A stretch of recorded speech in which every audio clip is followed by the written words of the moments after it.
4 मई से 9 जुलाई के बीच 65 दिन बीत चुके हैं। इन 65 दिनों में ममता बनर्जी की सियासी दुनिया पूरी तरह से बदल चुकी है।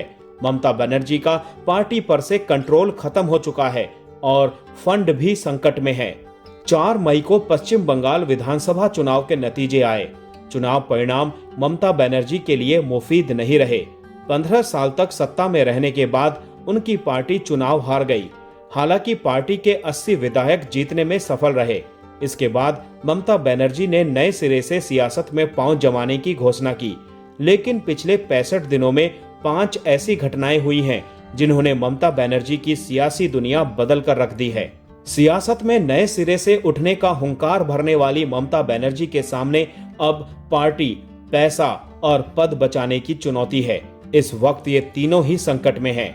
2024 के लोकसभा चुनाव में ममता बनर्जी की पार्टी को 29 सीटों पर जीत मिली थी, लेकिन विधानसभा चुनाव में हार के बाद ममता के 19 सांसद पार्टी छोड़ चुके हैं।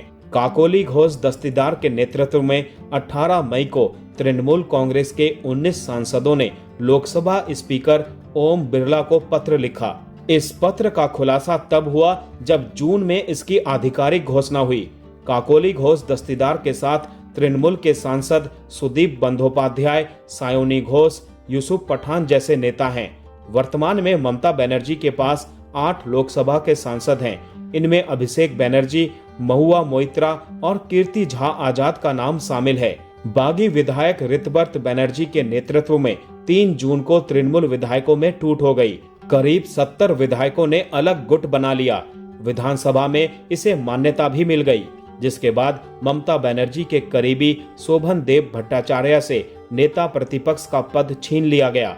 ऋतव्रत बनर्जी का कहना था कि पार्टी में अभिषेक बनर्जी तानाशाह बन गए हैं। ऋतव्रत ने अभिषेक को हटाने की मांग की।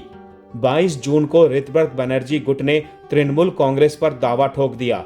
ऋतव्रत गुट का कहना था कि टीएमसी के असली उत्तराधिकारी 70 विधायक हैं। उन्होंने इसके लिए एनसीपी और शिवसेना मामले का हवाला दिया। इस गुट ने अरूप रॉय को पार्टी का अध्यक्ष घोषित किया है। ममता बनर्जी को पार्टी के अध्यक्ष पद से हटा दिया गया। चुनाव आयोग के पास ये मामला विचाराधीन है। हालांकि पुराने मामले को देखकर कहा जा रहा है कि पार्टी के मामले में ममता को झटका लग सकता है। तृणमूल के भीतर बवाल को देखते हुए पहले पुलिस और फिर ईडी ने पार्टी के फंड को फ्रीज कर दिया है। पार्टी के पास 440 करोड़ का फंड जमा था। ममता बनर्जी ने इसे साजिश करार दिया है। हालांकि इस फंड को वापस पाना ममता बनर्जी के लिए आसान नहीं है, क्योंकि पहले पार्टी का फैसला होगा और उसके बाद फंड का। ममता बनर्जी की सुरक्षा भी कम की गई है। मसलन पहले ममता के आवास के बाहर पुलिस की मजबूत बैरिकेडिंग थी। उनके आसपास फटकना आसान नहीं था। अब उसमें बदलाव किया गया है। यह बदलाव क्यों किया गया, इसके बारे में राज्य सरकार की तरफ से कोई जानकारी नहीं दी गई। वहीं 2 दिन पहले ममता ने आरोप लगाया कि मुझे घर के अंदर हाउस अरेस्ट कर दिया गया है। मेरे घर के बाहर सीआरपीएफ की तैनाती कर दी गई है। ममता बनर्जी के पास अभी भी 9 राज्यसभा सांसद, 8 लोकसभा सांसद और 10 विधायक बचे हुए हैं। इसके अलावा संगठन में कोई बड़ी टूट नहीं हुई है। संगठन के लोग अब भी ममता बनर्जी के साथ हैं।